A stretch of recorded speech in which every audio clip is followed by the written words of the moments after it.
Okay. Now I've been told to shout. I'm not going to shout, but let me welcome you. My name is Matt Money. It's my privilege to be here. Oh, I love the on-brand vest there, Pauline. Lovely. Very exciting. So it's my privilege to serve at PwC as a leader of our technology and transformation business. It's just a fun way to say that I get to work with lots of companies around the world on how they use tech and how they grow their business. But more importantly and more excitingly, I'm very, very pleased to be joined by our three esteemed guests, friends, colleagues, and let's see, rogues maybe. We'll see if we can call you that. Not you, Hélène, of course. Very, very glad to be joined by our panelists here. And I was just telling Gabriel, who's a co-founder and CEO of Dust AI, how absolutely cool I think his company is. And I'm not just saying that because he's here. Genuinely, when I looked at what you and your team are doing with making agents and AI usable for dummies like me. I mean, literally, a dummy like me can actually create an AI agent using his stuff and use it for my everyday work, which I think is fascinating. So get ready. I'm going to really assault you with a few questions here. We're ready for them. All right, good, good. And Hélène, super impressive to hear what you're doing and your background. Hélène serves as a Chief Digital Officer. Now, I'm going to get the pronunciation horrible, so I'm going to simply say it's for the Public Transit Authority in the Paris region. That's fine. Île-de-France Mobilité. Oh, thank you. Thank you for saying that. Okay. You don't want me speaking French. I probably will do a disservice to your language, so thank you. Thank you for that. But very fascinating, and I really look forward to hearing what you're doing, not just in transit, but in the public sector with AI. It's fascinating to learn from. And then Steve, who I just met, and I found, my God, I don't know how many different companies you've been involved with: Facebook, Google, Microsoft, now at Orange, and really fascinating to hear all of the things that you're doing, but particularly interested to hear how you're applying AI at Orange, and I'm sure everyone here wants to know what you're doing as well. So welcome to all of you. I'm going to dispense with the customary introductions because I want to get straight into the discussion. And the topic that we are here to really to talk about is around the what I call the multi-agent model. So everyone is talking about AI agents, and a lot of what we've seen so far have been a number of individual use cases here and there. You hear about agent this and agent that and HR agent and so forth. But really, if we want to unlock the promise of AI, it's going to be around how we get all of these agents to work together. How do we get them to work together? How do we orchestrate them? And how do we actually help them run our business processes? So I thought a good way to kick off this panel would be to steal a quote from a guy who looks like me, Satya Nadella. Well, maybe I look like him. I don't know. I wish I looked like him. I wish I was him. You might know him. I don't know, Steve. Yeah. But Satya says, and I'm going to quote, "The era of traditional software is coming to an end, and we're moving to a world where intelligent agents handle complex tasks, enabling people to focus on creativity and strategic thinking." And he goes on to say that he thinks enterprise applications are going to die as a result one day. So let me start there. Put you on the hot spot, Steve. What are your thoughts, and how do you see that playing out in your world? So, and thanks for having me. Firstly, I think that the way that we think about agents at Orange is it's a service that calls an LLM, it gives the LLM a task, and then the LLM has some autonomy to call tools to make decisions, whether it's a web browser or other models. So the way that we think about the evolution of those things is that today we see that the LLMs, they still hallucinate a bit. And so you need to be careful. You need to have human observation of the actions that the agent's taking. You need to be really good about the structure of your data. You need to be good about evals. It's not easy to do this. And to talk about multi-agents is even more complicated. So my perspective is that we will indeed see a massive shift in the way the enterprise software works. But I think you can't underestimate that there are still really significant challenges in writing agents that are quality and managing them at scale and so on. So I think there's a lot to be done in tooling But there's also a lot you have to do internally around preparing your data properly, training your teams, and so on. So it's a huge opportunity for impact, similar to Gen AI was 2 years ago. It's definitely the next phase, but it's not without challenges. But if the time horizon is 5 years, definitely agents are going to have an enormous impact on everything in our business. Gabriel, what do you have to say about that? You've just been doing at it for 2 years, you said? Yeah, we created Dust 2.5 years ago, and the memo that we sent to our first investors was that we wanted to allow companies to create specialized AI agents connected to internal data that were usable by the majority of employees, and our employees were like, what? But the good news is today we don't have that question so more. So I think that we can decide on the definition of agents for a while, and it was probably just a bit of a waste of time, but it's clear that software is able to do more and more stuff. What we're very excited by is the very near term where augmenting people day to day is already technically possible. And I think that we tend to underestimate the amount of excitement that employees have at being told that there are things they can get rid of. We have like people pontificating on panels saying they're like the future of work and the meaning of work. And there's people in offices that are like, I would love software to actually work the way I've dreamt it to work and to get more of this stuff done, because I still can't print PDFs on the printer in building 2. And it's 2025, so like tell me more about this AGI. So completely agree with access to data and security. Also about observability. I think that we're asking agents to do what we're not asking humans to do in some cases. So there's also going to be a mind shift in how do we as companies better manage probabilistic outcomes, and how do we train teams to understand probabilistic outcomes and take advantage of them. But the aspect that we're particularly excited about at Dust is how do we empower people in a very decentralized way to start working with these tools? How do we make the interfaces that make it non-scary, understandable, and very practical and concrete? I think there's a future where agents do a lot of the work for us. I think there's a present where agents can start helping today. So that's what we're excited to help the companies we work with today. All right. I mean, super exciting. But I get what you're saying around people using agents day to day. Elaine, let me come to you. If I think about big public transit system, can you even use AI agents in the way that we're talking about here? I love your first question. Are we going to die? Maybe I'll tell you what we are doing now. We are doing, maybe a lot of you used us to come here because we are dealing the transport network in the Île-de-France region. Paris area is the second largest one in the world, so it's huge. And digital has a great impact on this because we have to facilitate the journey of our travelers throughout digital services.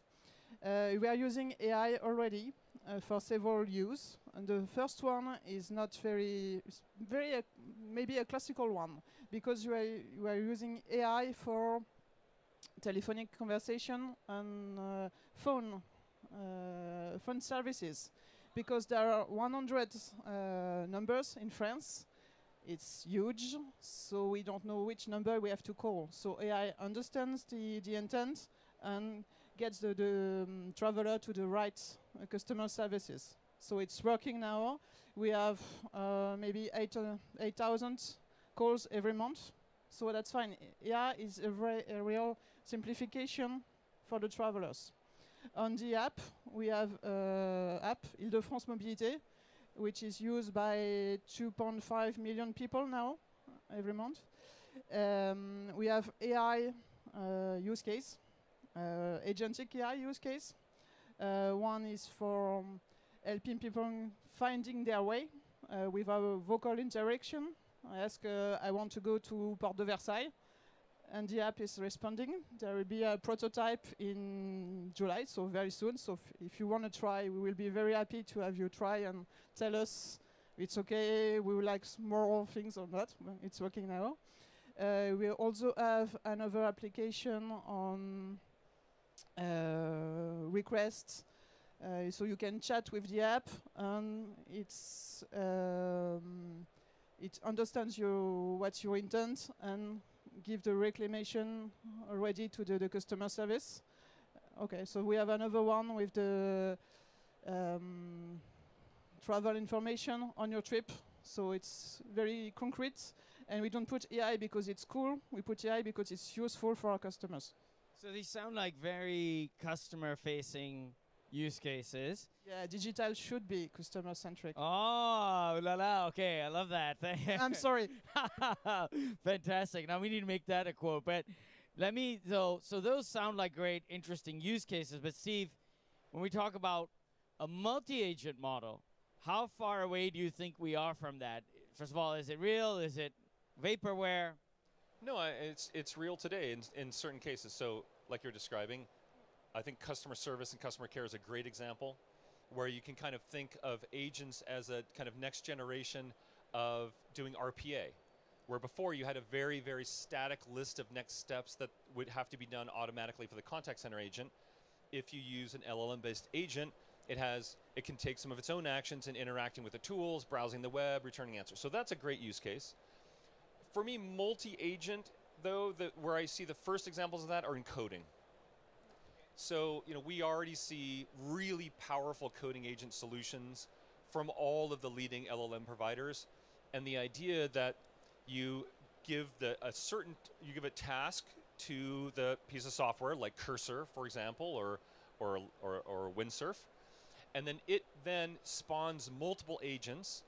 And the best way to do this is that you break the problem into parts, and you give a very atomic, contained request to an agent. And so you would, if let's say you have 4 steps in what you're trying to do, each step is a different agent. So you have better control and kind of monitoring and management of that agent trying to solve that problem. And so in that example, the first agent maybe completes its task and hands off the workload to the next agent, or maybe 2 of them run in parallel. And so that's where we see it occurring already today. But it's complicated. It's hard. The protocols for multiple agents to talk to one another are, a month old, and they're competing standards. But it's starting. And certainly this notion of these wanting agents to complete complex tasks is a great vision, and it's real.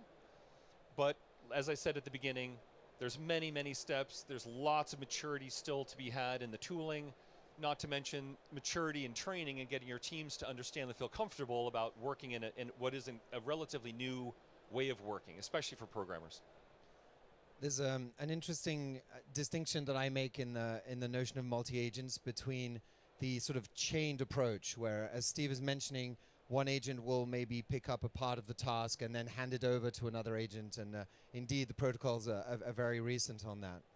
What we also see users on Dust doing is a multiple agent approach to business problems, which looks more like a hub and spoke sort of situation. So one salesperson will have a call with a customer or a prospect.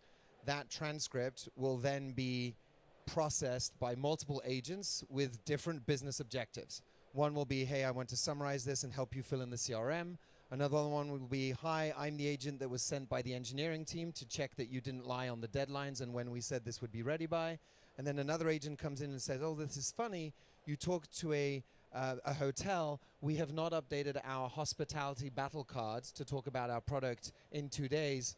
Let me look at the strongest arguments based on where the response from the prospect was the most positive, and update the battle card and link back to this call so that the sales team that's training will be able to look at this call as a good example of how to use that battle card. So one of our customers, Alan, fast-moving team, 600 employees. Every single day, more than 250 different agents powered by Dust get triggered one way or another, sometimes by employees, sometimes by events happening in the company. And so I think that multi-agent world is sort of technically already there. If we look at it from the potential of the information that's flowing within the company can be used, processed, and moved along by multiple different agents with specific goals and business objectives. Okay, that's a perfect example of how those systems work best, where you assign different parts of the task to different agent, and you just have one thing supervising every agent. The model where the agents are really autonomous and they go off and do something and hand off directly to another agent, as opposed to having a central supervisor managing it, that's a little science fiction. But that use case, that's what we do today, and it works, with all the caveats that I mentioned before. It's a kind of toolbox. You have specialized agents and a kind of hub and spoke.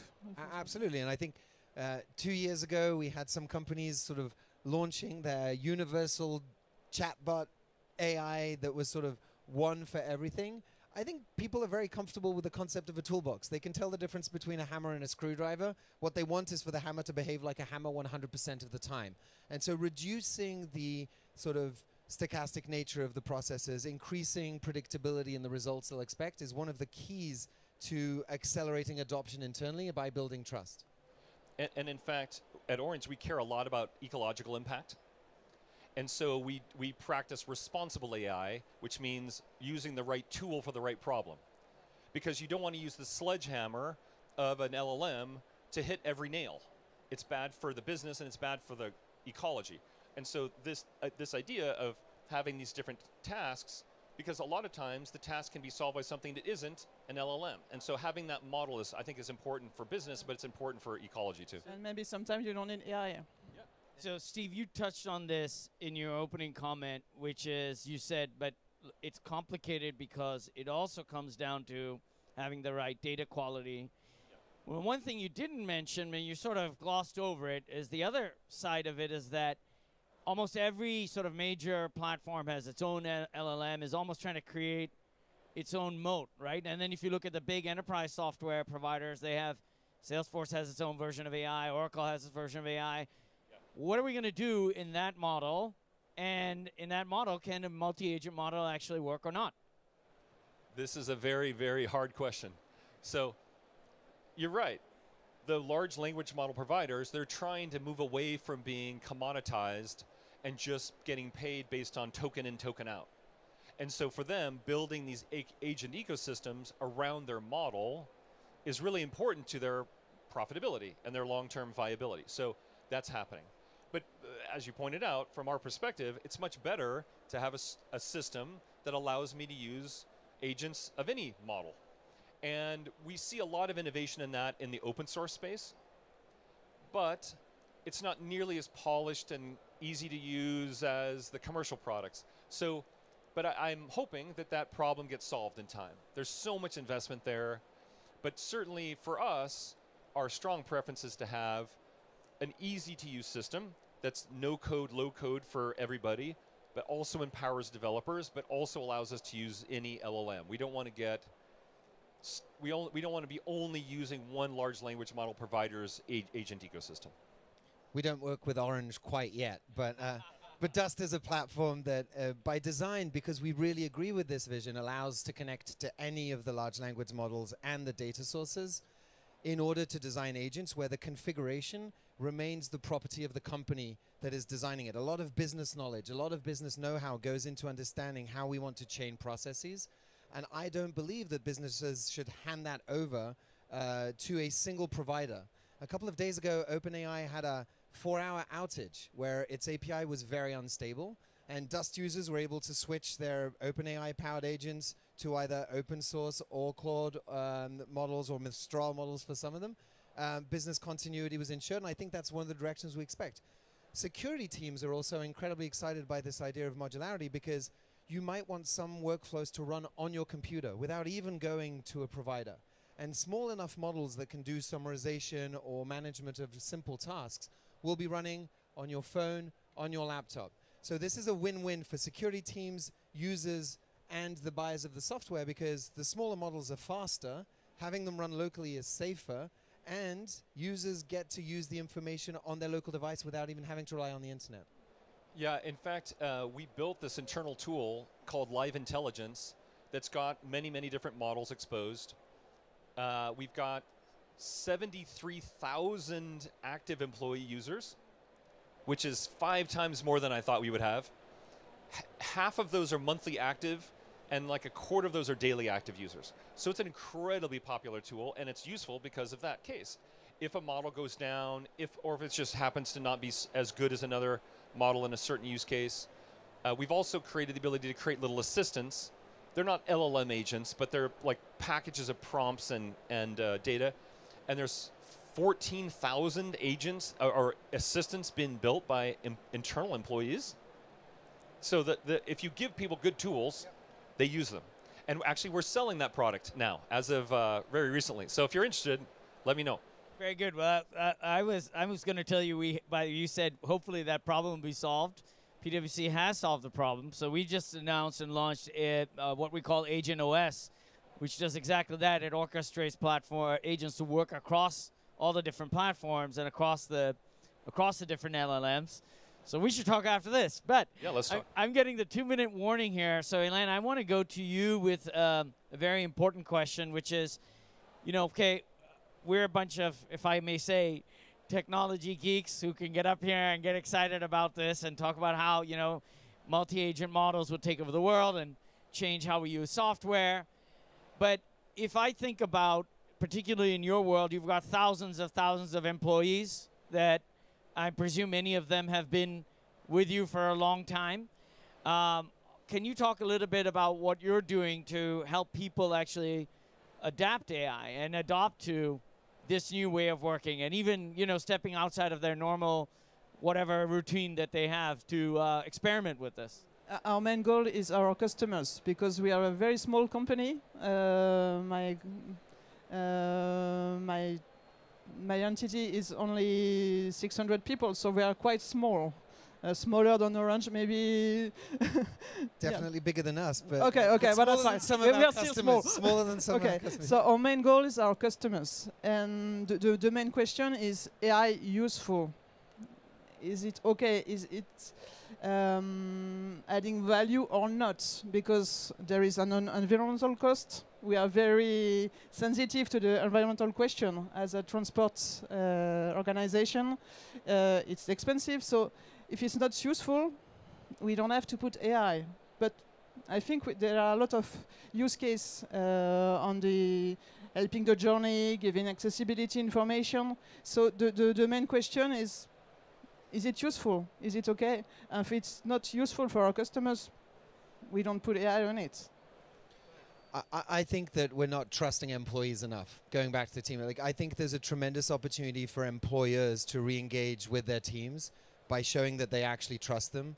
And what we see at customers day in, day out is that after a 3-month rollout, we'll look at the most active builders of agents, the builders of the most used agents, and we'll compare that list with the highest performers or the highest potential performers in the company.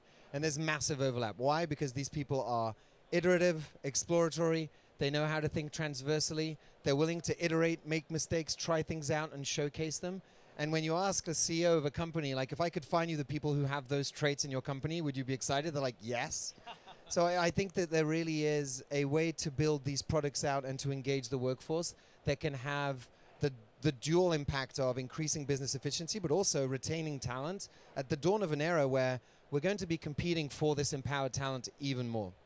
And you're not asking to the other why they're not using it, because I think that's as interesting as understanding why the other people use. Yeah, really, really exciting. I think it's a brilliant point to end on before we take some questions. But I just love that, right? Like, we can geek out about multi-agent models, but if it doesn't actually address a customer need and solve that, then what are we doing? And to your point, Gabriel, like, if we actually put it in the hands of people who are dealing with our customers every day, you're going to get innovation much faster than if someone tries to control it from the top, no question.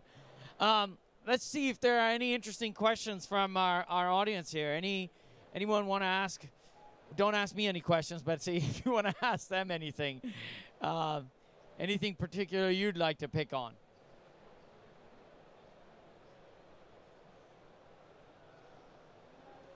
All right. Well, maybe I'll throw a bomb in. Go ahead. To know how many of them are trying to build something with agents. Well, yeah, sure. Go ahead and ask it. How many of you are trying to experiment with large language model-based agents today? Just get a show of hands. Oh, many more than I thought. That's okay. And is it working? Yeah. Who feels confident in how it's working for you? So no one. One. Very few. There was almost a half. Was it a half? Come see, come ça. Okay, got it. All right. Well, I mean, but maybe I think that flies a little bit in the face of your experience, right? It really is working. I think the very overused quote, but the future is here, is just not evenly distributed yet. We happen to work for some companies of under 100 employees making over $200 million in revenue. Part of the reason they've got to that in less than 3 years is because of the way they've fully engineered their business processes with not automation, but augmentation at the heart of the promise. It's attracting super ambitious, curious people who are looking at this revolution and thinking, does my employer offer something that I can learn with? Am I going to be growing fast enough if I stay at this company? And I think that the leaders at the companies that see that problem and look at it not just as a cheap OpEx reduction on customer service, but as a way to fundamentally re-engineer how silos are broken across divisions and how the teams can be involved and engaged in designing the tools that they use, which I think is one of the most noble ways to feel excited about work. The future's pretty bright. So it's not evenly distributed yet, but it's pretty bright. I love that quote, and that's right. I think where it's a little bit better distributed, coding is clearly the frontier where there's an enormous investment from everyone in the world working in this domain. So in terms of where I think you should keep your eyes open for where things will start to really work at scale, it's coding. And then the other domain was the one you mentioned, which is about customer service and care. Like a significant percentage of the time that people spend on the phone with us in contact centers is silence, because the agent can't figure out what the answer is. And so, enabling people to do their jobs more effectively and empowering them, especially in domains where if the model gets something a little bit wrong, it's okay. That's a great place to start, but you need to start exercising these muscles, because you need to have, this is a change process, and it's a data preparation process, and it's really significant, and it's a multi-year journey, like any new technology. But I think that's the right way to think about it. It's a multi-year journey, but I have to say it's moving incredibly fast. I mean, look, even internally in our own environment in PwC, what we did with AI 6 months ago is unrecognizable to what we're doing with it now. So, yes, it's a journey, but I think it's one of these things. To steal a bad analogy, if we don't get on the train quickly, you're going to miss it entirely, I think. Well, we have to play with it.